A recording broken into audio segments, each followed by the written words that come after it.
à l'inauguration de cette semaine Chaoui berbère des Aurès, on a décidé d'organiser une semaine au cours de laquelle on va mieux faire connaissance avec les Chaoui berbères des Aurès, donc qui commence avec cette conférence. Cet échange plutôt que conférence avec Fanny Colonna, qui a des rapports divers avec les Aurès. On peut le dire, on va en parler un tout petit peu tout à l'heure. C'est pas par hasard qu'elle a fait ce livre, Le Meunier, les Moines et le Bandit. Mercredi à 18h, il y aura le vernissage de l'expo qu'on a tiré des photos de Thérèse Rivière. Et puis il y aura la projection d'un film à 19h30, un documentaire qui s'appelle Le refuge de la Caïna de Belkacem Mouahdi. Il y aura un petit débat que je co-animerai peut-être avec Azdin Zalani, juriste et militant du mouvement Amazir, des Aurès, qui me fait aussi le plaisir d'être là ce soir. Et puis, le vendredi 7 décembre, c'est lui qui va s'attaquer à un sujet qu'on aborde très rarement, c'est-à-dire cette relation entre les Chaouis et le pouvoir en Algérie, avec tout ce que cela comporte comme préjugés ou réalité, on verra, hein, mythe ou réalité, les BTS, ce qu'on appelle les BTS, mythe ou réalité, mais on verra tout ça vendredi. Pour le moment, je remercie Fanny Colonna d'avoir accepté de venir nous parler des Aurès à travers ce livre qui s'appelle Le Meunier, le Moine et le Bandit, qui est un voyage dans les vies quotidiennes, d'ailleurs au pluriel, hein, dans les Aurès du XXe siècle, qui est l'histoire. Je vais pas, je vais lui passer la parole, mais qui est l'histoire d'un Italien qui s'est enraciné dans les Aurès. Elle va nous expliquer tout ça. Je voudrais dire deux mots sur Fanny quand même. Je sais, comme dirait notre ami Nordine Saadi, on ne présente pas Fanny Colonna à la CB, mais enfin, on va quand même un peu la présenter. Elle est chercheuse, elle a beaucoup travaillé sur les intellectuels, les instituteurs. Elle a mené des recherches aussi sur les Aurès. Elle a très longtemps travaillé sur les Aurès. Avant Gourara. Ah, oui, au Gourara avec Mouloud Mamri, oui. Et puis, elle a un lien avec les Aurès, un lien familial, puisque son grand-père maternel était ton arrière-grand-père maternel est arrivé dans les Aurès, et c'est ton père qui est non, c'est ta mère qui est le père de ta mère ton grand-père, oui, ton grand-père maternel est né dans les Aurès, voilà. Non, c'est une histoire plus triste que ça, c'est-à-dire que mon arrière-grand-père était voilà, forestier, profession détestée dans les régions de forêt. Il était, je crois, à la maison forestière du Chélia. Et par contre, le père de ma mère était un jeune, comment on va dire ça, aspirant colon, qui avait demandé, c'était vraiment la dernière période dans les années 10, où on attribuait encore des lots. Et à ce moment-là, il a été mobilisé, il est mort à la guerre, ce qui fait que ma mère n'a pas connu son père. Et c'était quelqu'un qui venait du Lot, c'était un Français pur jus. Alors, tu dis quelque chose d'important, là, je ne sais pas, peut-être dans l'interview qu'on a faite il y a quelques années ensemble, tu disais que le fait que ta famille maternelle et même paternelle n'ait pas eu de terre change complètement le regard sur la colonisation, etc. C'est ce que je me suis dit un jour. Je me suis dit que ça devait aider quand même. Parce que j'étais assez exaspérée d'entendre ma belle-mère disait toujours la terre, ma terre, nos terres, alors qu'elle n'avait jamais eu de terre. Et c'était devenu un mythe, surtout les dernières années, que tous les Pieds Noirs avaient des terres. Ils n'avaient plus de terre, ils étaient urbanisés depuis 1920. Et je me suis dit, moi j'ai cette chance. Dans la famille, il n'y a pas 1 hectare de terre. Et ça rend léger pour prendre position. D'accord. Alors, on va parler de Jean-Baptiste Cappelletti et des moines et du Bondy. Le Bondy, c'est le fameux Benzelmat, rendu célèbre aussi par Aïssa Germouni, qui disait ses textes en berbère ou en arabe, je ne me souviens plus. Les deux. Germoni chantait en chaoui, mais il chantait aussi en arabe parce que les Chaouis avaient pris l'habitude. Les zones de steppe, c'était des zones de nomadisme, aussi de transhumance. Et il y avait une présence arabophone, ou même arabe, assez forte dans les Aurès. Et lui, c'était le chanteur qui bougeait, qui chantait un peu partout. Et dans son répertoire, finalement, il chantait en chaoui et aussi en arabe, mais par contre, les rythmes, c'est des rythmes, des anciens rythmes chaoui, restent des rythmes chaoui. Quant à Benzelmat, il a fait effectivement, comme il n'était pas le seul en Kabylie aussi, et on connu ces fameux bandits d'honneur. Parfois, c'était des gens qui avaient échappé à des gardes forestiers. Cette histoire de garde forestier, on peut revenir jusqu'à l'époque romaine, parce que dans des pays de transhumance, le berger doit aller absolument nourrir son bétail. Et dans l'esprit des Romains, avec le limès et autres, etc., et puis plus tard avec les Français, maintenant c'est dommage, parce que ce qu'on voit, les dégâts des chèvres que font dans le mont Chélia, ma fille s'appelle Chélia, et quand elle part et elle voit ce qui arrive au cèdre maintenant et tout cela, et l'absence de ces pointueux gardes champêtres, donc, et pour préserver donc la richesse de la flore des régions d'Algérie. Donc ces bandits d'honneur, c'est des gens qui, au fait, essayaient de vivre selon le mode traditionnel qui ne correspondait plus au mode nouveau qui s'imposait de plus en plus en Afrique du Nord ou en Algérie.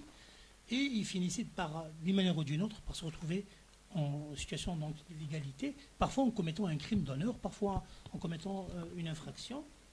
Et là, ils deviennent des vrais bandits, dans le sens où ils sont dehors la loi, d'honneur parce qu'ils agissent un peu pour le bien, comme une sorte de Robin des Bois, et bien entendu, il y a tout un mythe autour d'eux, etc.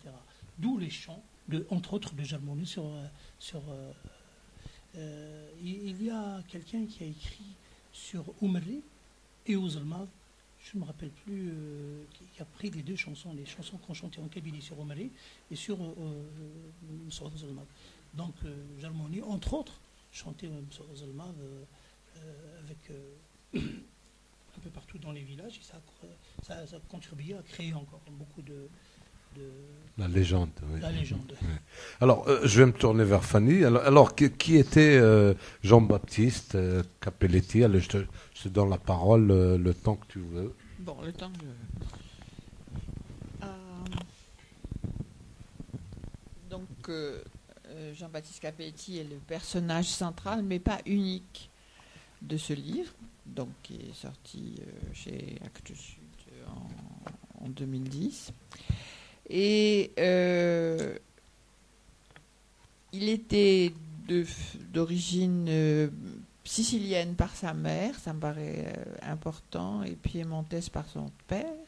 Sicilienne par sa mère parce que je pense que bien qu'il n'ait pas beaucoup vécu avec elle, des choses intéressantes, peut-être communes entre la Sicile et l'Aurès, ont transité par des chansons, des berceuses, etc. Donc il était en 1875. Il est né dans une bourgade qui est au nord-est de l'Aurès. Il est mort en 78 près de Annaba, dans une maison où les petites sœurs des pauvres. Donc il est mort dans la pauvreté. C'est au moins le signe de ça. Et il a passé toute sa vie dans le massif, sauf les 5 ans où il était pendant la campagne d'Orient. Il a été mobilisé comme beaucoup d'hommes de cet âge-là, enfin d'âge mobilisable. Et ils sont restés pendant 5 ans, et je me suis souvent demandé, pour eux particulièrement, comment fonctionnait le courrier, les permissions quand il y en avait, etc. Je pense qu'ils ne devait pas y en avoir. Enfin, ça devait être très, très problématique.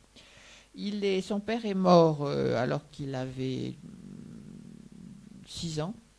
Et donc, dans ses récits, puisqu'il a raconté plusieurs fois sa vie à plusieurs personnes, il était très jeune, à 14 ans, il s'est mis à travailler sur des chantiers. Et d'abord comme maçon, cantonnier, berger. Son père était maçon. Et il a parfois été berger aussi. Ça, il n'en parlait pas beaucoup, mais après, on va voir ça dans l'histoire. Et il vivait en fait dans la montagne, dans des grottes. Et il a construit 3 moulins à turbines, dont il disait que c'était les premiers de la région, mais quand on lit la monographie de l'Aurès de l'Artigue, on voit que non, il y avait traditionnellement des moulins à eau dans l'Aurès. Le sien n'était pas le premier, mais lui, il en a bâti 3 de ses propres mains. Ce qui m'a surpris quand j'ai commencé à m'intéresser à lui, c'est que contrairement aux quelques Européens qui ont laissé un nom dans l'Aurès, par exemple dans le livre de Jean-Luc Hénaudy, ou comme Lisette Vincent dans l'Ouest, ou comme Fernand Yveton à Alger, lui n'a jamais appartenu à aucun parti politique. Il n'a jamais envisagé aucune action politique directe. Et ça me paraît l'opposition entre les 3 premiers qui ont été au Parti communiste, en fait. Lui n'a jamais été dans un parti, et c'est aussi quelque chose qui le caractérise, me semble-t-il. Il a toujours habité en tribu, jamais en ville, et même jamais dans un village européen. Il n'y avait d'ailleurs pas beaucoup de villages européens, ils étaient tous sur la route entre Rechlin et Batna. Et il a partagé toute sa vie, la vie d'une femme Chaouia, dont il disait lui-même, il insistait beaucoup qu'elle était d'excellente famille, qui est toujours restée musulmane, et lui est toujours resté chrétien. Il ne s'est jamais converti à l'islam. Et ils ont vécu, d'après le témoignage des témoins locaux, une relation de couple très rare dans cette société où les mœurs sont traditionnellement plutôt légères. Et en tout cas, il n'y a pas de polygamie par contre. Enfin, si, il y a de la polygamie chez les riches, mais la polygamie n'est pas fréquente dans la région. De plus, il était donc meunier, principalement. Il était aussi guérisseur. Les gens le connaissaient comme guérisseur.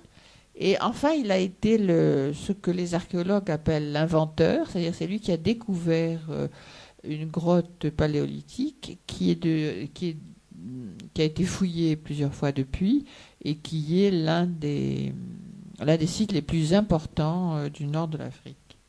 Et sa mémoire est toujours très vivante dans la région parce que quand j'y suis allée vers 80, et que dis-je 80 non, je suis complètement dans le désordre là. Au début, vers 2005 par là, je suis allée plusieurs fois, je suis allée si souvent de fois, et les fois précédentes je ne m'étais jamais intéressée à lui justement, mais quand je suis vraiment en 2005, je suis allée pour la première fois dans le village où il avait vécu juste avant d'être hospitalisé dans cette maison, et il avait laissé une mémoire très très vivante. Alors cet homme est à la fois une version exemplaire, à la fois de la petite colonisation rurale qui était maigre. Il y avait très très peu de colons dans l'Aurès, sauf sur le plateau. Mais dans le massif même, il y en avait peu et il y en a eu de moins en moins. C'est-à-dire chaque fois que se déclenchait un soulèvement ou comme en 1879 ou en 2016, ensuite c'était vraiment une insurrection. C'était une vague de départ et les Européens ont fini par se concentrer sur Batna et il n'y en avait pas qui vivaient seuls dans la montagne. Voilà. Par contre, ce qui était pas rare dans la montagne et que j'ai découvert à travers la lecture du Diaire des Pères Blancs, je parlais dans un instant de l'installation des Pères Blancs, mais un diaire, c'est le journal dans lequel, dans une maison religieuse, le père principal doit écrire tous les jours. Et dans ce diaire, on trouve très très souvent mention d'abord de quelques hommes qui vivent seuls comme ça dans la montagne, comme lui vivait seul, et plus souvent de gens qui sont morts, c'est-à-dire qui ont été agressés. Enfin, et ce qui est important, enfin m'a-t-il semblé, c'est qu'en général on n'en sait à peine que le prénom. Ils sont très souvent d'origine italienne ou espagnole. C'était pas du tout des Français. Et ce qui m'a paru exceptionnel chez Baptiste, c'est que dans ces conditions très rudes et qu'il laissait beaucoup de gens sur le carreau, si j'ose dire, quand ils étaient seuls et démunis et à un niveau social très élémentaire, et pas titulaires de terre, etc., etc. Ils avaient juste le travail de leurs mains. Par exemple, le Chélia en employait pas mal pour les coupes de bois de cèdre. C'était très dur, et lui a survécu à tout ça. Et non seulement il a survécu, mais il s'est fabriqué une vie quasi légendaire. Il faut quand même rappeler ce que vous savez tous, c'est que la fin du 19e, il est né en 75, je rappelle, et il est mort en 78, donc il était plus que centenaire quand il est mort. Dans cette période-là, il y a eu 2 insurrections au 19e, une au 20e, du banditisme et de l'insoumission permanente sans arrêt. Quoi encore? Bon, 45 évidemment. Et donc, puis il y a eu les premiers fugitifs, si j'ose dire, de l'OS, d'organisation spéciale du MTLD à ce moment-là, qui sont venus se cacher dans des grottes et qui donc entretenaient à la fois une propagande, mais aussi un certain climat de suspicion. Et ensuite, il y a eu la guerre. Et là où il a vécu, lui, c'est-à-dire au nord, au Piémont Nord, quand il est descendu de sa montagne, c'est vraiment là que la guerre a été la plus intense. Et vous verrez que dans le livre, j'ai eu une chance absolument hasardeuse et extraordinaire. Un soir, en pianotant sur Internet, j'ai trouvé le nom de l'officier qui avait commandé la SAS. Et toujours de façon extraordinaire, j'ai écrit à l'association, et il m'a répondu, et vous verrez, il y a un chapitre dans le livre, il y a des photos qu'il m'a données, etc. Enfin, donc voilà. Tout ça pour dire que, comme me dit un des personnes qu'on a interviewées dans la deuxième partie, c'est probablement un des endroits d'Algérie où la guerre a été le plus terrible. Enfin, peut-être avec la Kabylie, même certainement avec la Kabylie. Des régions de montagne, enfin, vous pouvez imaginer comment c'était. Voilà pour le contexte. Non seulement donc il a survécu à toutes ces horreurs, mais il s'est inventé une vie, et une vie qui semble avoir été menée suivant des principes moraux qui étaient les siens propres et qu'il a toujours respectés. Qu'est-ce qu'on peut dire à sa place? Autour de lui, donc le livre est organisé autour de lui, mais j'ai voulu mettre en place ce qui était, bon, d'une part les tribus qui vivaient là, mais j'ai voulu parler aussi de ce qui en constituait en dehors des Chaouis, la seule altérité, c'est-à-dire les Pères Blancs qui sont restés là pendant 25 ans. Ils sont venus vers 93 du siècle du 19e et ils sont partis en 16 par là. Ils n'ont pas pu rester, enfin ils n'ont pas pu, ils auraient pu, mais ils ont décidé de ne pas rester parce que ça paraissait trop incertain, et aussi parce qu'il y avait extrêmement peu de candidats à la conversion. Il y avait 0 candidat à la conversion, pas peu.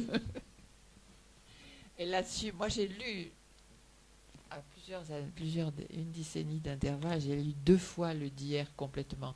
Et en fait, j'en ai une copie intégrale à la maison. Et vraiment, la relation entre ces pères, qui n'étaient jamais très très nombreux, c'était une petite poignée, là-dedans, il y avait un savant, le père Giacobetti, qui fait plusieurs apparitions dans le livre, parce que c'est vraiment un très fin arabisant, mais qui savait aussi le berbère et il savait beaucoup d'autres langues. Et c'est devenu un spécialiste de la Rahmaniya, donc c'est vraiment quelqu'un d'important. J'ai consulté toutes ses archives. Mais moi, je me suis, comment je vais dire, régalée, c'est ça, sans ironie du tout, mais le récit des rapports entre les pères et les gens, et avec les femmes. Les femmes, leurs enfants voient de toutes les couleurs. C'est-à-dire qu'elles sont évidemment l'objet de leur sollicitude, parce qu'ils voient que les vies sont dures, etc. Et néanmoins, elles revendent ce qu'ils leur donnent, elles n'arrêtent pas de les rouler, sans compter les mœurs.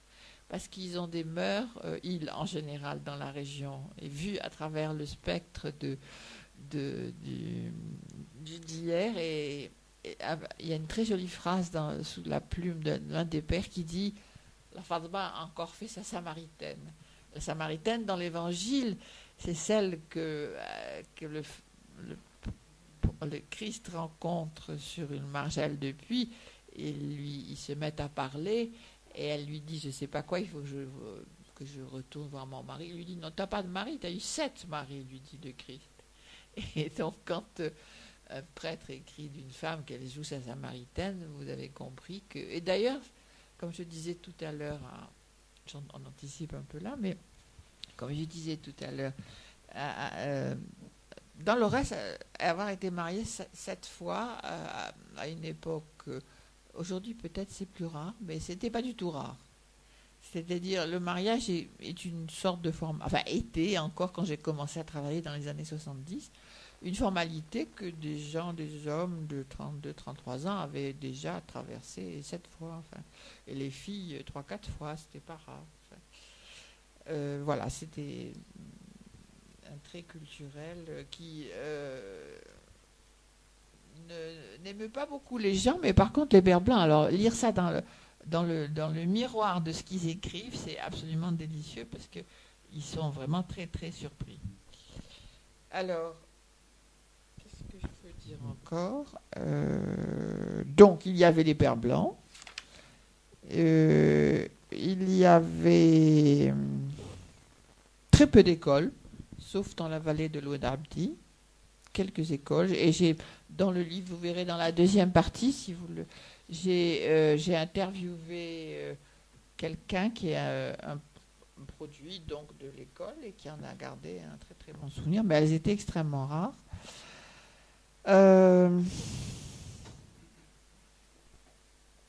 Peut-être tu peux me questionner un peu là pour me remettre en route là. Avec plaisir. Donc, oui. Alors, ce qu'il faut dire, c'est qu'il s'est marié à une fille des Aurès. Non, il ne s'est pas marié. J'ai approfondi, j'ai eu pitié de personne. D'accord. Et j'ai demandé autant de fois que nécessaire et possible, au risque de perdre la face et de faire perdre la face à l'interlocuteur. Y avait-il le moindre bout de papier entre eux? Et on m'avait répondu, il n'y avait aucun bout de papier entre eux. Mais il a eu un enfant, il a eu un garçon mais avec... pas avec Hamama. Pas avec Hamama, d'accord. Avec une autre. D'accord. Dont on va parler d'ailleurs, Chérif, hein. Qui est Chérif. Oui. Chérif est un personnage important parce que c'est le double négatif du père. C'est-à-dire du jour où Baptiste a décidé de vivre avec Hamama, il lui a toujours été... On n'a jamais signalé qu'il avait fait la moindre incartade, mais il n'a pas eu d'enfant. Et à mon avis, j'ai posé aussi, toute honte bue, la question à autant de gens que j'ai pu. Mais pourquoi n'ont-ils pas eu d'enfants? Et on me dit que c'était certainement pas possible, parce que sinon ils en auraient sûrement voulu, étant donné l'importance de leur lien. Et par contre, il a eu Chérif très tôt, sans doute à 20 ans, alors que lui avait 20 ans, il a eu ce garçon avec une autre femme qu'il a échangé ensuite avec son meilleur copain. Je voulais me le faire dire. Alors ça, c'est un grand mystère. Évidemment, il n'a jamais raconté ça. Parce que j'ai 2 sortes de témoins. J'ai les témoins canoniques qui écrivent pour que ce soit imprimé. C'est-à-dire les archéologues qui ont travaillé avec lui, etc. Puis il y a les gens du village. Et comment est-ce que j'ai compris qu'il y avait une deuxième femme. Et bien c'est justement au bistrot, en allant à l'épicerie, en allant parler avec les gens. Quelqu'un a dit « Ah oui, oui, mais Hamama, c'était pas sa mère », comme une chose allant de soi, mais qui avait été complètement assimilée. Et Chérif était aussi buveur, est donné comme musulman. Hein. Tout le monde me dit qu'il était musulman puisque sa mère était musulmane et que Baptiste ne s'est pas opposé du tout. Enfin, il était musulman et donc il buvait. Évidemment, il draguait. Une vieille dame me dit, je crois qu'il les a toutes essayées, me dit-elle, mais ça marchait jamais. Et alors finalement, il a fini par faire sa vie avec une Italienne qu'il a ramenée de Tunis. Et qui est reparti. Il ne devait pas être supportable, quoi. Donc il y a ce personnage qui est un double négatif, et qui est quand même ce qui en dit beaucoup, en fait, sur la dureté de cette vie, dont il est fait une légende, et à qui on ne donne que des qualités, si tu veux, mais en même temps que le fils est si mal tourné. Ça prouve quand même que la vie n'a pas été heureuse tout le temps. Voilà. Et mon hypothèse aussi, c'est que lui-même, Baptiste, étant enfant, n'a pas été un enfant heureux. Voilà ce que je... Alors, est-ce que je voulais te demander aussi, c'est que la fameuse grotte, le fameux gisement pré-néolithique, c'est ça, qu'il a découvert, était suffisamment important pour qu'on envoie une mission de Paris qui était dans laquelle il y avait Thérèse Rivière. Enfin, une des missions... Ça s'est passé en 2 temps. C'est-à-dire qu'il a rencontré dans ses cours, c'était un grand spécialiste. Il vivait de la revente du guano. Le guano, vous savez ce que c'est? C'est les excréments de chauve-souris, je pense. Hein, et donc, il est... Oui, c'est ça? Non, c'est les chauves-souris, je crois. Bah, lui, c'était des chauves-souris parce que c'était à l'intérieur des grottes. C'est important. Donc, c'est un travail spécialement pas évident, j'allais dire. Donc, lui, il le récoltait. Alors, sa grotte, celle où il habitait, c'est 1500 et quelques mètres. J'y suis allée, donc, je ne suis pas montée dans la grotte, mais j'y suis allée au pied. Et donc, il avait installé un dispositif pour évacuer le guano. Vous voyez l'inventivité du type. Il avait un seul associé, je crois. Et donc, il amenait ça à Batna, et c'était pour vendre à Biskra, parce que c'est l'engrais privilégié du palmier, semble-t-il, dit-on dans la région. Donc, lui, il vivait de ça. Et comment on en est venu? On était venu parce que Thérèse Rivière, enfin que le... Alors, oui, voilà. Alors, comme au cours d'une balade, au cours de ses déplacements, lui, c'était pas des balades, il a rencontré un géomorphologue qui était encore professeur à l'université d'Alger quand j'étais étudiante. Ils ont lié une conversation. Et Laffitte a trouvé ça absolument extraordinaire et en a parlé au Musée de l'Homme. Et quand le Musée de l'Homme a cherché un point de chute pour envoyer une mission ethnographique qui devait être dirigée, qui l'a été, par Thérèse Rivière, accompagnée par Germaine Tillon, ils ont décidé de faire d'une pierre deux coups, c'est-à-dire d'envoyer la mission là, mais aussi de fouiller la grotte. Et la grotte a commencé à être fouillée en 36-37 sans doute, puis ça a été arrêté pendant la guerre, et ça a été repris en 78 et a donné l'objet d'une très belle thèse qui est publiée depuis et que nous avions au CRAP. C'était une des équipes du CRAP qui a fait ça. C'était une des grandes réussites du CRAP de l'époque de Mouloud Maghri, pour faire le joint avec ce qui précède. Alors, je ne sais pas, quelque part, tu dis qu'en 75, tu es allé dans les Aurès et que tu aurais pu t'arrêter à un village et le voir. Ça ne s'est pas fait. Et comment tu as découvert ce personnage? Comment À cause du CRAP. Grâce au CRAP. Parce que dans l'Aurès, personne ne m'a parlé de lui.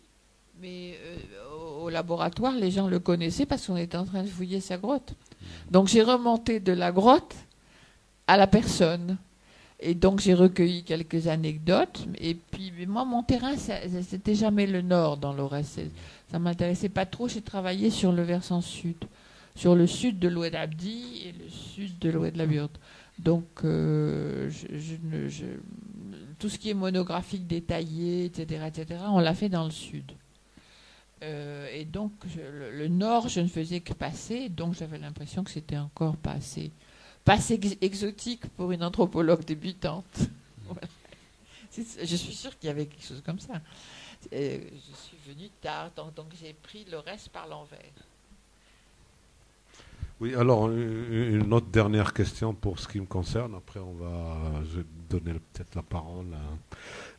Qu'est-ce que l'itinéraire de Jean-Baptiste Capelletti nous dit des Aurès même? Oui. Qu'est-ce que ça nous dit des Aurès maintenant? Oui. Comment je pourrais essayer de comprendre cette question? Tu peux, oui. Tu peux non, la préciser un peu? Tu dis qu'il s'était fondu dans la population, oui, à tel point qu'il était mal vu par par les autorités coloniales, par les valeurs coloniales. Non, il s'est débrouillé avec.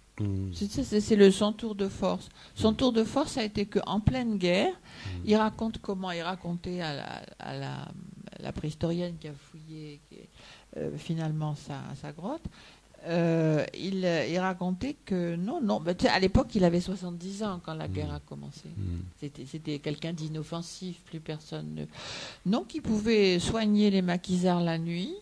Il était adjoint au maire ou quelque chose comme ça. Il était un petit élu local au conseil municipal. Donc, quand il y avait des problèmes, il pouvait être intercesseur. Il y avait là une sas qui n'était pas celle de l'officier que j'ai interviewé, et qui disait, et les gens m'ont dit directement, quand il y avait quelqu'un qui était arrêté, il pouvait aller prendre de ses nouvelles et dire que c'était un bon type, etc. Et voilà, donc non, au contraire, la magie du personnage, c'est qu'il a toujours réussi cette vie assez quand même atypique. Elle n'est pas seule, moi j'ai croisé comme ça. Puis quand le livre est sorti, pas mal de gens m'ont dit « Oh, mais tu sais, dans notre village, il y en avait un comme ça. » Moi j'en ai vu un comme ça au Sahara, je veux dire... il y avait des Européens comme ça qui étaient restés, avaient épousé des femmes du pays, avaient fait des enfants. Lui avait une stature, je veux dire, une qualité humaine exceptionnelle. Et c'est ça qui m'a donné envie d'écrire sa vie. Oui, je vais te reposer la question autrement, je te l'avais déjà posée. Est-ce que son immersion dans les Aurès, sa profonde immersion, est-ce qu'elle montre ses capacités d'adaptation à lui, ou alors ça montre au contraire les capacités d'accueil du milieu? Les deux. Justement, je pense que c'est très, très significatif de ça. Mais ce qui... oui. Est-ce qu'en Kabylie, ça n'existe pas? Si, ça a dû exister, je sais pas. Je me tourne vers Hand. Mais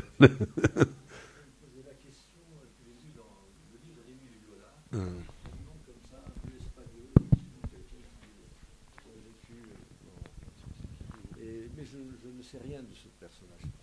Moi, justement... Alors, c'est peut-être celui que je cherche, parce qu'au début du livre, je parle d'un de mes étudiants qui m'a raconté que, donc, il a l'âge de... Il a maintenant... Cet étudiant-là, il doit avoir 45 ans, peut-être pas loin de la 50... 40, on va dire 45 ans.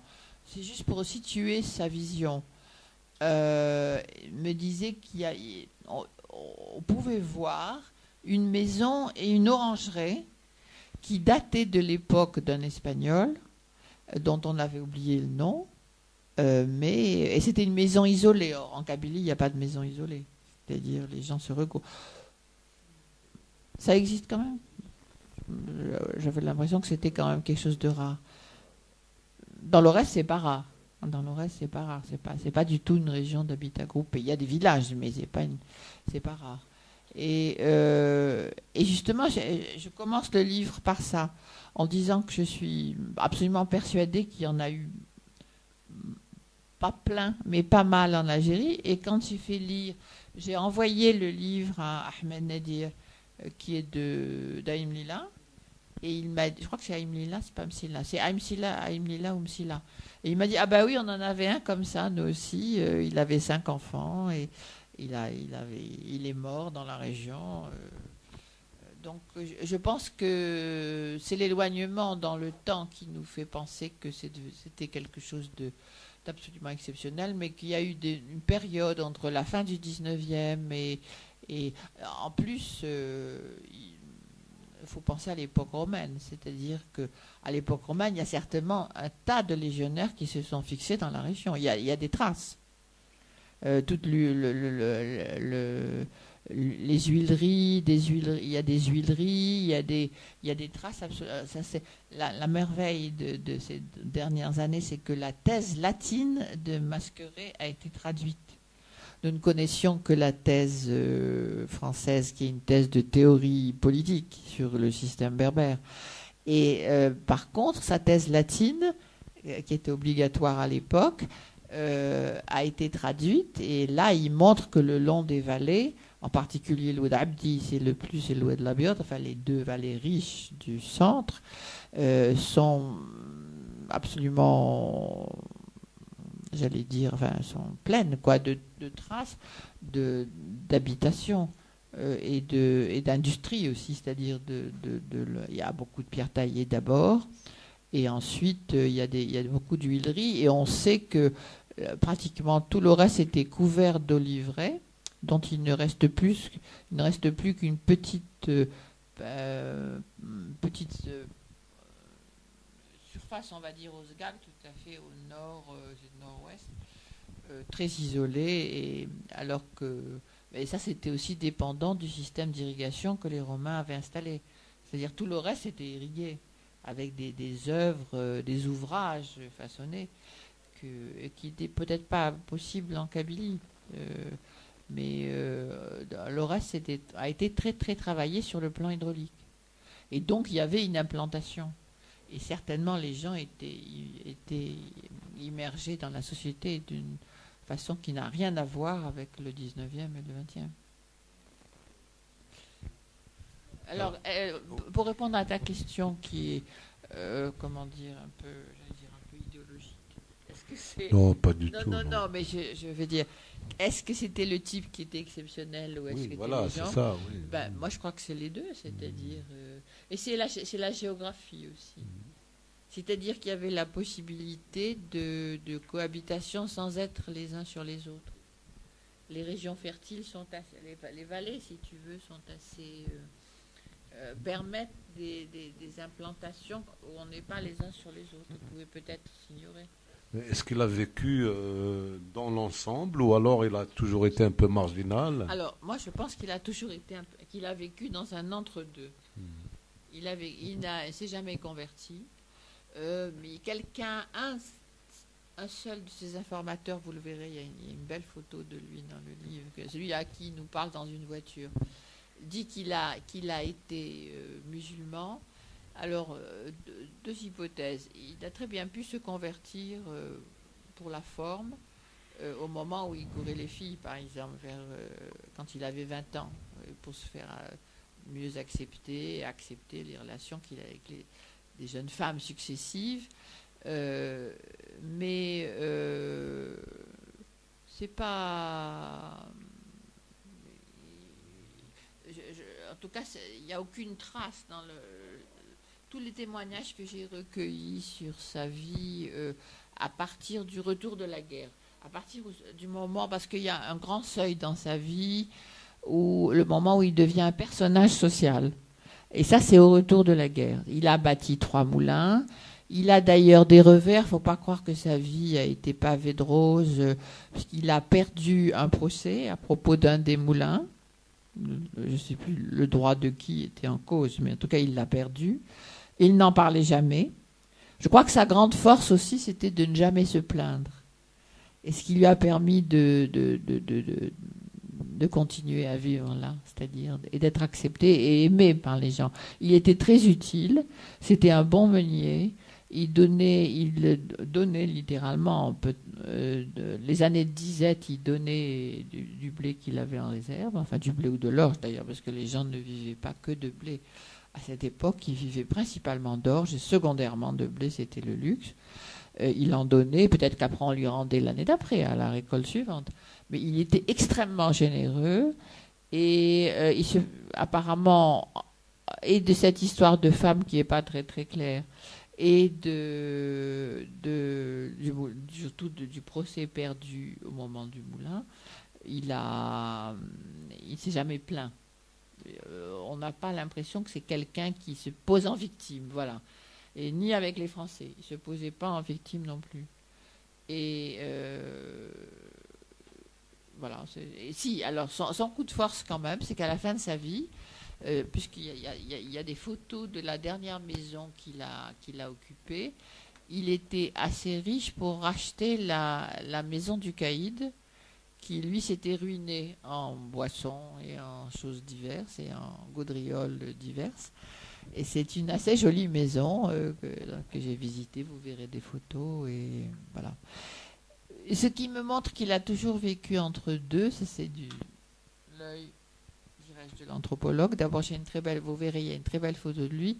Quand j'ai regardé ses pieds, ce qu'il a aux pieds, c'est des charentaises. Ça, je trouve ça absolument signifiant. Et j'ai visité la maison. Il y a un lit à 2 places. Et ils ont vécu dans ce lit à 2 places jusqu'à la mort de Hamama. Et me dit un de leurs copains, un père blanc, il se tenait par la main. Mais je vais vous dire, des couples dans l'Aurès qui se tenaient par la main à 80 ans, j'en ai pas connu beaucoup. Donc, il avait une conception très particulière de ce que c'était que d'avoir une relation avec une femme. Et puis j'ai demandé à la femme, et bien sûr la maison est très convoitée, elle est occupée maintenant par une famille. Et j'ai dit, et la Maïda, elle est où? On m'a dit, mais il n'y a pas de Maïda. Alors, bon, ça veut dire qu'il vivait à l'occidental, ça c'est extraordinaire. Il mangeait sur une table. Et ça, je pense que c'est-à-dire bien qu'il ait quitté à 10 ans la vie européenne, probablement, même avant, à 6, 7, 8 ans, il n'était plus dans une maison européenne. Il mangeait sur une table haute, il n'y avait pas de maïda dans la pièce, et il dormait dans un lit à 2 places. Je pense que ça valait le déplacement pour moi. Alors, autre question qui me vient, je ne sais même pas si tu en parles dans le livre, est-ce qu'il a gardé contact avec sa famille? Non, voilà, ça c'est un point très douloureux et très important que j'ai essayé d'explorer un petit peu en remontant dans le temps, et plus je remontais, plus c'était sinistre comme histoire. D'abord, dans la version officielle, son père est mort d'un accident du travail. Or, dans la version non officielle, c'est-à-dire celle qui est dans le chapitre qui s'appelle, comment il s'appelle, Roger, qui a été son grand confident et que j'ai pu interviewer avant sa mort. Et donc, qui a été un frère pour lui. C'était un père blanc, mais un père blanc tout à fait exceptionnel, un belge, je crois. Et il s'agit de la mort du père, c'est une risque. Donc, il y a une bataille, ça veut dire un milieu où on se bat jusqu'à mort d'homme. Enfin, c'est pas très évident. Et donc, je pense que c'était pas une histoire très très claire, la mort du père. Et qu'à la suite de la mort du père, surtout, personne ne s'est occupé de lui, parce qu'il avait 6 ans. Quand j'ai fait mes recoupements de dates, il a 6 ans à la mort du père, et non pas à 10 ou 11, et il rentre à l'école à 11 ans. C'est-à-dire au moment où la mère, à la faveur de circonstances qui m'échappent complètement, vient s'installer à Batna. Et en Algérie, l'école est obligatoire. Il ne s'agit pas de pas aller à l'école, encore moins quand on est un petit blanc. Enfin, je veux dire, c'était pas possible. Donc, il est allé à l'école 2 ans et il était 2 fois. Il avait, comme il dit avec humour, Il avait 2 fois la taille de ses camarades et donc les autres se moquaient de lui. Donc il n'a pas tenu. Il a tenu à ne pas rester. Mais il était d'une intelligence prodigieuse, à la fois par son ingénierie matérielle, mais ce qu'il disait. Il écrivait des poèmes. Vous verrez dans le livre, il écrit des poèmes. Et puis il avait toute une philosophie, et les jeunes, les lycéens ceux qui à l'époque l'ont abordé alors qu'ils étaient lycéens et que moi j'ai rencontré père de famille à 60 ans ou 70, oui 60 ans largement. Il avait une vraie il était une attraction morale, si je veux dire, enfin une personnalité qui était lié aussi à ses dons de guérisseur et au fait qu'il réussissait bien ce qu'il entreprenait et ses rapports étaient harmonieux, quoi. Alors, je sais pas, Asdin, Oui, moi je voulais juste intervenir à propos des points qui ont été abordés très succinctement, à commencer par la situation des femmes. Mathia Gaudry, on en parlait très très bien sur la femme Chaouia de Lorès, donc je vous l'invite encore faut-il le retrouver. Il a été réédité en Algérie il y a quelques années. Donc Mathia Gaudry, et puis nous autres originaires des Aurès, connaissons très très bien cette partie de l'Aurès, parce que l'Aurès n'est pas seulement, il y a les Aurès, comme on dit, l'Aurès des plaines, des montagnes et tout cela. Donc cette partie de Oued Abdi notamment est connue pour ce qu'on appelle les Azriyat, jusqu'à pratiquement nos jours. Bon. Par rapport au formalisme du mariage déjà. Donc primo, l'islamisation de l'époque, à l'époque, au XIXe siècle, était très très superficielle. Il a fallu attendre véritablement l'indépendance pour qu'on puisse assister à l'islamisation de l'Aurès. Et aussi par l'œuvre de quelques zawiyas, kabyles notamment, dans la Rahmaniya, Ramana par exemple, ou Qadriya, je veux dire, oui, qui à Mazer, à Mena, etc., où on retrouve donc, et c'est des Kabyles, donc c'est des Ouawa, comme on dit là-bas, qui ont participé à l'islamisation de l'Aurès. Mais elle est restée à la fin du siècle, du 19e siècle, et au début du 20e siècle, très superficielle. C'est pas pour autant que les tentatives de christianisation, d'évangélisation dont vous avez fait état à la fin du siècle, pratiquement, ça a réussi un petit peu en Kabylie, ça n'a pas tenu dans les Aurès, à mon avis, d'après ce que j'ai appris, tout simplement pour des raisons climatiques. Et la route Batna-Biskra, à l'époque, n'était pas fonctionnelle. Et ces personnes étaient pratiquement pendant 6 mois, 7 mois, isolées de toute population, isolées de toute aide, etc. Contrairement à la Kabylie, qui était proche d'Alger, où il y avait une possibilité d'aller, le retour et tout ça. C'était vraiment abandonné. Ils ont dû abandonner leur mission, faute peut-être de candidats à la... Mais il y avait énormément de pauvreté. Vous avez dû certainement consulter la pauvreté, les maladies dans le reste à cette période-là, où la mortalité infantile était terrible, etc. Donc ils pouvaient avoir un certain nombre d'actions. Mais comme ils étaient complètement coupés, semble-t-il, de tout, j'allais dire, apport de Batna ou de Constantine ou autre, ils ont fini par lâcher et repartir. On a eu quand même le père Hugues qui a réussi à faire le dictionnaire Chaoui. Donc vous dire qu'au départ, ils avaient quand même français Chaoui, Chaoui français. Oui, mais le climat, l'isolement de l'Aurès en général et leur isolement en particulier a fait que finalement ils ont lâché prise et ils sont partis.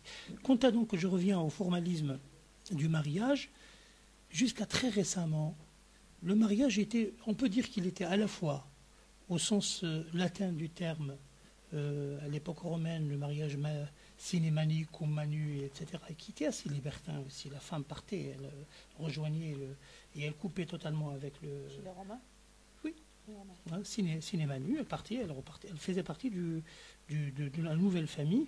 Je ne sais pas quelle influence a eu, j'ai travaillé là-dessus à un moment donné, le système romain du mariage sur le reste. Mais on retrouve dans l'héritage et dans les conséquences du mariage ce genre jusqu'à très récemment. Ce qui est certain, c'est que dans la région du Oued Abdi, les femmes se mariaient très très facilement, mais il faut dire aussi que c'était religieusement possible. Il n'y avait pas de mairie, il n'y avait pas d'état civil, et donc il n'y avait que la Fatiha à faire. Donc c'est un mariage religieux, mais très, comment dirais-je,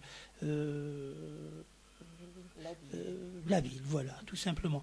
Maintenant, ce que certains anthropologues parlent de rotation des femmes. Ah non, j'ai pas vu ça. Moi, Si, on parle. En tout cas, moi, Mathia Goudry parle de rotation. Elle parle de rotation des femmes parce que les femmes se mariaient, se divorçaient et se remariaient juste après. Et très très facilement. À l'époque d'ailleurs, le chic, c'était de se marier avec une femme déjà mariée et on attendait son neveu, son cousin, son amant, etc. C'est vrai. Oui, oui, se marier facilement. Je vous raconte juste une anecdote comme ça pour voir, mais c'est très important par rapport à ce qui arrive actuellement maintenant. Beaucoup de Français, peut-être en arrivant, voyant dans l'Aurès, dans les Oulad Naïl, croyant un certain libertinage. Ce n'est pas du libertinage, mais c'est un mode véritablement de mariage qui était adopté et qui était accepté moralement. Très récemment, dans mon village à moi, il y avait un monsieur qui est parti vers Oued Abdi. Il est parti vers Oued Abdi, il rencontre une jeune fille là-bas, elle se mariait à 13-14 ans. Hein. À 17 ans, ils en ont déjà 2-3 bombes, hein, vous avez remarqué. Donc, il la rencontre, elle avait déjà 2-3 enfants, elle était mariée avec un gendarme. Elle monte avec lui dans la voiture, elle abandonne sa famille et elle va chez lui. Il la ramène chez lui et ils vivent quelques années. Ils ont eu des enfants, puis un beau jour, je ne sais pas ce qui s'est produit, c'est une histoire vraie, donc il lui file une claque. Il y a un épisode dans un roman. Elle refuse. Oui, elle refuse donc la claque et elle s'en va à la montagne, donc à Oued Abdi, repartir chez ses parents. Bon, le mari, après quelques années avec elle, il a dit bon, au bout de 10 jours, je prendrai quelques commissions, puis bon, je vais la récupérer. Quand il est reparti, 10 ans après, donc de mariage, il est reparti chez sa femme pour la récupérer, il a trouvé qu'elle était remariée avec son premier mari, qui a accepté qu'elle revienne. Donc, cette rotation des femmes et ce mariage et ces divorces réguliers font partie de la vie courante de l'Aurès jusque dans les années 50-60. C'est pas le formalisme, il n'y avait pas de formalisme puisqu'il n'y avait pas de mairie. Oui, c'est une façon de voir. Il n'y avait pas d'état civil et les femmes étaient libres. Il y a aussi ce qu'on appelle les Hazeliyettes, et ça c'est un autre type de femmes dont Mathia Goudry parle, c'est des femmes libres, véritablement libertines. Et celles-là, elles dansent, elles chantent, elles font leur vie et elles ne choquent personne. Elles ne choquent personne, ce qu'on appelle les Hazeliyettes, c'est-à-dire les célibataires. Et celles-là, elles sont choisies d'ailleurs par leur mère. Donc il y a une sorte de libertinage dans l'Aurès, que peut-être un esprit catholique ou fortement islamique pourrait choquer, mais qui n'était pas jusqu'aux années 50-60, qui était pratiquement très très très courant. Alors, par rapport donc à cette possibilité de mariage, de plusieurs mariages, de copinage et autres, c'est quelque chose qui ne pouvait pas choquer les gens à l'époque, et a fortiori au XIXe siècle, au début du XXe siècle. Voilà ce que je voulais rajouter à propos de ça. Oui, alors je ne sais pas si s'il y a des questions à poser, des réflexions, Juste une petite précision, comme j'ai le micro, par rapport à la question que tu posais tout à l'heure. Oui, il y a des gens, effectivement, je pense maintenant à des Italiens, à Asfoun, mais qui sont tellement devenus kabyles que je les ai oubliés, tu vois. Effectivement, ils sont complètement kabylisés. Tout le monde a oublié au jour d'aujourd'hui qu'ils ont. Et c'est très, très récent. Hein. Il faut voir le nom d'état civil d'André pour savoir qu'ils sont de parents espagnols, mais je veux dire italiens, mais ils ne parlent aucun mot d'italien. Absolument aucun. Et ils sont kabyles comme tout le monde et ils vivent là-bas. Point, voilà. Je crois que un des pères blancs que j'ai interviewé là me disait qu'il n'avait jamais entendu Baptiste dire un mot d'italien. Il avait perdu son italien complètement, quoi. Il avait perdu son italien. Il était parfait arabisant de la vie des gens, hein, puisque moi je ne l'ai pas connu. Et il comprenait bien le berbère, mais il n'était pas un bon berbérophone. C'est-à-dire que je ne sais pas comment il se débrouillait avec Maman. Mais bon, apparemment, il se débrouillait, quoi.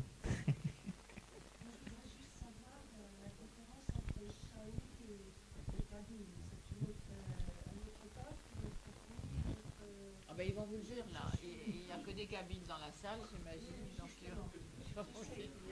Il y a peut-être un Chaoui là. Je ne sais pas si je peux me permettre. Je l'ai repéré. Comment? C'est la question de l'innocent. Hein. Oui, oui, oui. Ah ben oui, alors répondez-lui. Il y a des similitudes manifestes, pas simplement entre Chaoui et Kabyle. Il y a des similitudes aussi entre ces deux groupes berbères et d'autres groupes berbères en Libye ou au Maroc. Des similitudes très très fortes, qu'elles soient linguistiques ou au niveau des comportements, au niveau du droit coutumier et un certain nombre de choses. Elles sont aussi manifestes quand il s'agit de vie quotidienne. Si c'est des montagnards, c'est la vie des montagnards. Si c'est des oasiens, des berbères, des oasis, par exemple en Algérie ou en Libye, c'est les mêmes modes de vie, donc c'est très rassemblant. La langue est très très très très proche. Maintenant, il y a des différenciations liées à des histoires qui ne sont pas communes, parce que les pays d'Afrique du Nord, l'Algérie en particulier, ou le Maghreb, qu'on appelle le Maghreb central, c'est un pays très vaste. L'Aurès et la Kabylie sont séparés par des espaces arabophones, et pour un certain nombre de considérations, le commerce n'existait pas entre ces régions-là, entre les deux régions. Elles se sont différemment, et depuis l'époque romaine d'ailleurs, développées. Ce qui a créé des différences culturelles assez palpables. Par exemple, la Kabylie, c'est le pays du bœuf. Les Aurès, c'est le pays du mouton. On arrive à El Achir, après Borj, et ça, c'est fini, le mouton. Le mouton, on arrive au pays du bœuf, alors que dans les Aurès, on ne mange pas de bœuf. Donc, parce qu'il n'y en a pas. Parce que les vergers ne sont pas les mêmes, parce que c'est un pays de transhumance, etc. Donc, on peut trouver énormément de différences culturelles, du mode de vie et autres, mais aussi des proximités évidentes, du point de vue linguistique, point de vue culturel, point de vue d'un certain nombre de comportements, j'allais dire, peut-être liés au cloisonnement ou autre. Mais ce qui est le plus proche, c'est la langue. La langue, elle est quasiment à 80%, sauf les apports et les emprunts qui ont été pris par les uns et pas par les autres. Pendant la guerre de libération, par contre, les liens se sont renforcés entre Kabyle et Chaoui, l'espace d'une guerre, avant que la rupture politique, voulue ou entretenue, mais qui avait déjà des soubassements, parce que quand on lit Ibn Khaldun, il y avait de grands conflits entre ce qu'on appelait les Berbères du Nord, les Znagas, et les Berbères du Sud, et des hauts plateaux qui étaient les Znatis, et qui vivaient de transhumance, tandis que les autres étaient quasiment citadins, montagnards, citadins, etc. Et les autres étaient transhumants. Ces différences de vie, de culture, etc. ont fait qu'il n'y a pas eu d'union, j'allais dire, d'unité, au même titre qu'il n'y a pas entre le Souss du Maroc et le Rif du Maroc, la même chose pour ce qui est de la Kabylie. Sauf que pour une région du sud sétifien et du nord sétifien, c'est-à-dire le sud de Bougie et le nord de Bougie, et là où on trouve les interactions Chaoui-Kabyle qui se sont maintenues jusqu'au XIXe siècle.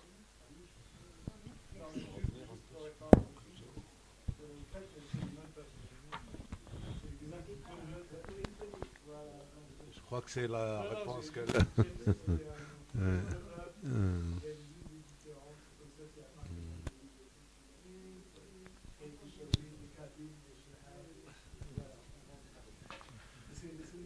Oui. Il y a un trait commun qui a trait au livre, c'est le personnage du bandit d'honneur. Je le trouve très, très vivant à la fois dans les Aurès et en Kabylie en particulier. Mais au-delà d'ailleurs, cela dit. Voilà, c'est un personnage des montagnes méditerranéennes.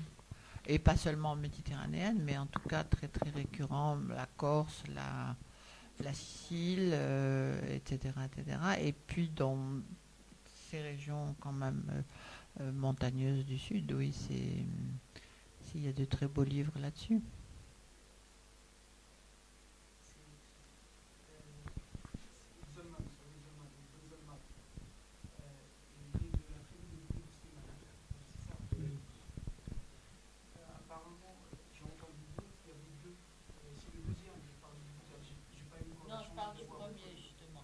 Celui qui a connu Baptiste, c'est le premier. Et ensuite, ce qu'on appelle le deuxième, je ne sais pas très bien si c'est un neveu, c'est pas un fils, c'est clair. C'est un neveu. D'abord, celui qui est devenu célèbre, c'est en fait un deuxième, parce que le premier avait pris la montagne, comme on dit, et puis il a été soit tué, soit... Enfin, ça s'est mal passé pour lui. Et c'est donc pour cette raison que celui qui est en cause là-dedans, dans le livre, a pris la relève, s'est senti obligé de le faire, alors que probablement, c'était vraiment pas son intention. Et ensuite, il y en a eu un troisième, qui est un jeune, et je ne sais pas très bien si c'est un neveu. C'est probablement un neveu. Mais les gens me disent qu'il est vraiment pas aussi intéressant que celui du milieu. Il porte le même nom. Oui, il porte forcément le même nom, puisqu'ils sont de la même famille, de façon très, très étroite.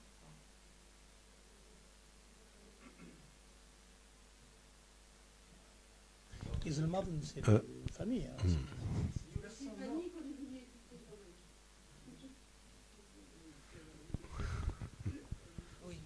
Oui. Là, il a quelque chose à dire. Oui, non, je voulais dire que je vais te passer la parole là pour conclure, mais je voulais dire quand même que personnellement j'ai eu un très très grand plaisir à lire ce livre parce que c'est un travail d'anthropologue, mais c'est surtout superbement bien écrit. Et puis c'est une espèce d'enquête comme ça, rebondissement, on découvre les choses un peu construites sous une forme romanesque, disons-le, mais avec une exactitude des faits quand même absolument, et c'est un petit régal de livre, ça, je vous le...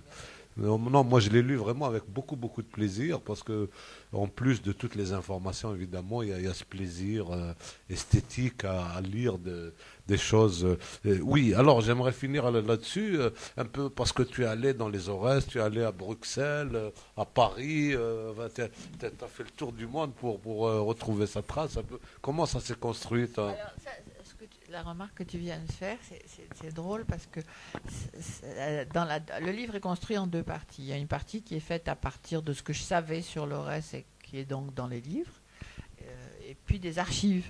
Les archives des Pères Blancs ont été irremplaçables parce qu'elles sont...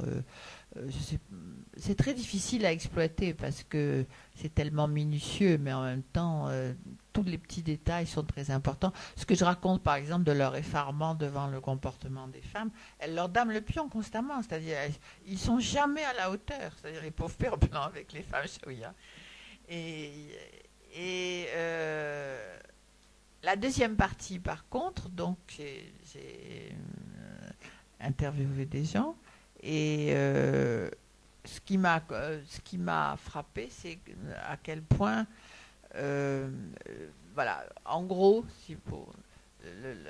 l'idée essentielle du travail, c'est quand même de montrer comment, d'abord, c'était possible. Et ça, c'est ma réponse à Areski. Ça a été possible à cause de... C'était lui, c'était eux. Bon.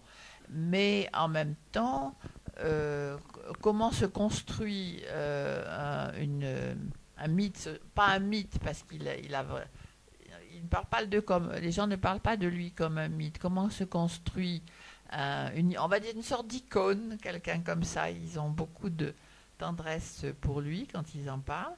Je dis avec de l'expérience de mon métier que si j'étais restée à cette époque, je n'ai pas séjourné dans l'Aurès, c'était un retour. Si j'étais restée et que j'avais eu des conversations à bâton rompu, etc., on m'aurait raconté des tas de choses où il était pris en défaut, parce qu'il avait évidemment des défauts aussi. Mais là, le contexte, vous comprendrez en lisant que le contexte de mon retour ne se prêtait pas au dénigrement.